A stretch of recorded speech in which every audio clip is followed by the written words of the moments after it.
Today we're checking out the Poco M8 Pro 5G. This comes in 3 different colors: black, green, and silver. Depending on where you're located, this one starts around $350 to $400 for the base model, but I'll leave a link down below with current pricing and more information. It starts with 8 gigabytes of RAM, 256 gigabytes of storage, but you can go up to 12 gigabytes of RAM and 512 gigabytes of storage as well. It's also IP68 and IP69K, dust and water resistant. Feels like a cheaper plastic material here on the back. I'm not real crazy about the design on the back here. I think it would look better without these black bars, but maybe that's just me. But as you can see, it actually looks better once you put the included case on. As far as software goes, this is on Xiaomi HyperOS 2, and it's going to get 4 years of major software updates, 6 years of security updates, so not quite as good as Samsung, but it's definitely getting closer. Of course, it has Gemini as the assistant. Definitely has a little weight to it, but not too bad, at 206 grams. Probably hard to tell on the video, but the screen looks like it's slightly curved around all the edges.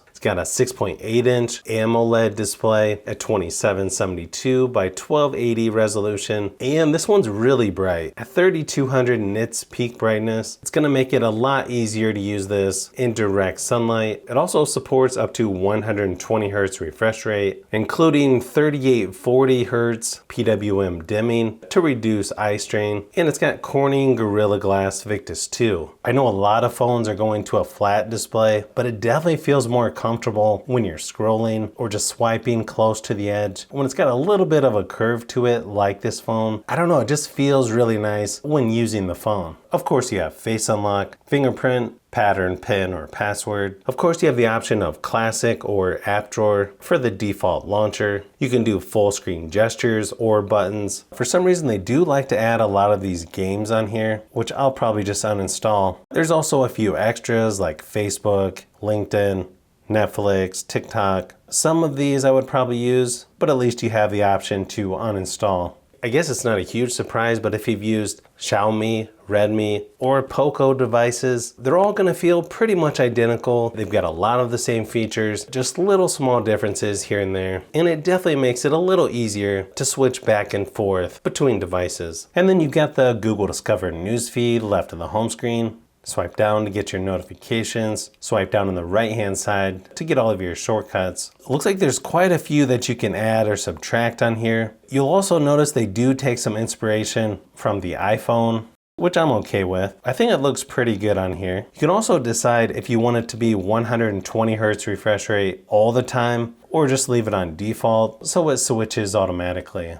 As far as performance goes, this has a Snapdragon 7S Gen 4 processor. It comes with 8 gigabytes of RAM and 256 gigabytes of storage for the base model, and goes up to 12 gigabytes of RAM and 512 gigabytes of storage. You can see here by the benchmark results on single and multi-core scores at just over 1100 for a single core score and just over 3200 for multi-core score, 3500 for GPU performance as well. So again, it's not going to be the most powerful phone out there, but still pretty good performance in my opinion, considering the price. I do think the larger camera bezel on the back gets in the way a little bit when gaming. I guess you get used to it after a while. I just feel like you're going to get a lot of fingerprints right on the camera lens when gaming. Not a huge deal, just something to keep in mind. You're probably going to have to get used to cleaning the camera lens pretty often. Not that long ago, I feel like 5,000 milliamp hour batteries seemed pretty large. Well, this phone has a 6,500 milliamp hour silicon carbon battery that supports up to 100 watt fast charging. So you can go from 0 to 100% in only about 40 minutes. This also supports 22.5 watt reverse wired charging as well, if you want to use this phone as a power bank. I ran my typical battery drain test, and this lasted about 14 hours at 100% screen brightness, which is pretty good. I was expecting it to last a little longer, but I'm guessing because of the brighter screen compared to some of the others I've tested. Obviously, there's a lot of variables when it comes to battery life, and usually changes after you use the phone for a couple of weeks. One thing that I was not expecting on here is just how loud the speakers are on this phone. Pretty nice how you've got one speaker on each side. But yeah, when you turn it all the way up, it definitely sounds much louder than most other phones that I've tested recently. Here's a quick sample just to give you an idea of what it sounds like.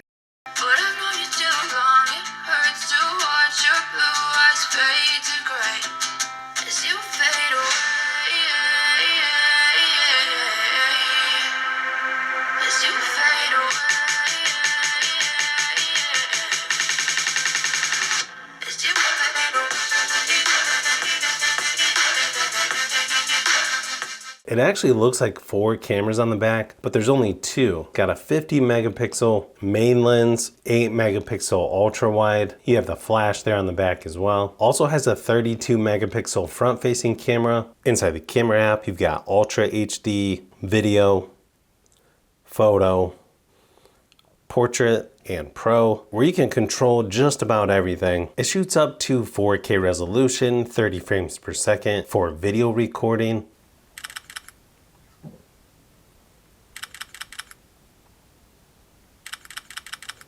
I think overall it does a pretty good job. It has decent shutter speed, but here's a few quick samples just to give you an idea of what to expect from the Poco M8 Pro.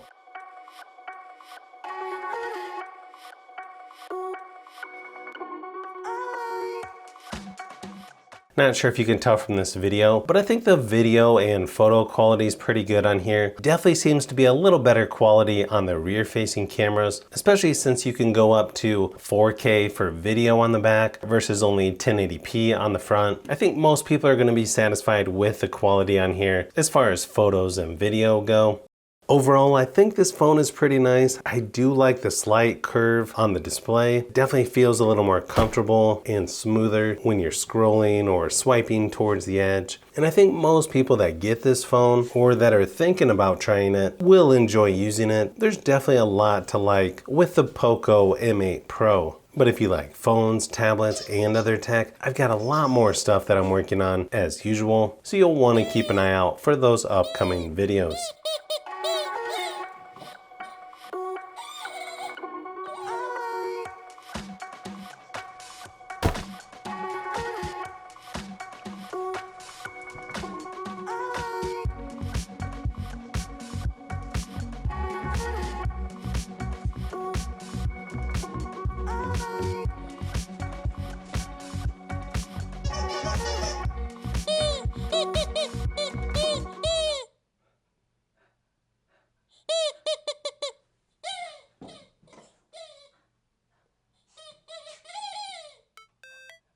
So if you've made it this far into the video, you may want to say thanks by subscribing, and don't forget to give a thumbs up if this video was helpful. This is Brian from Fishbee Productions. Thanks for watching, and I'll see you on the next one.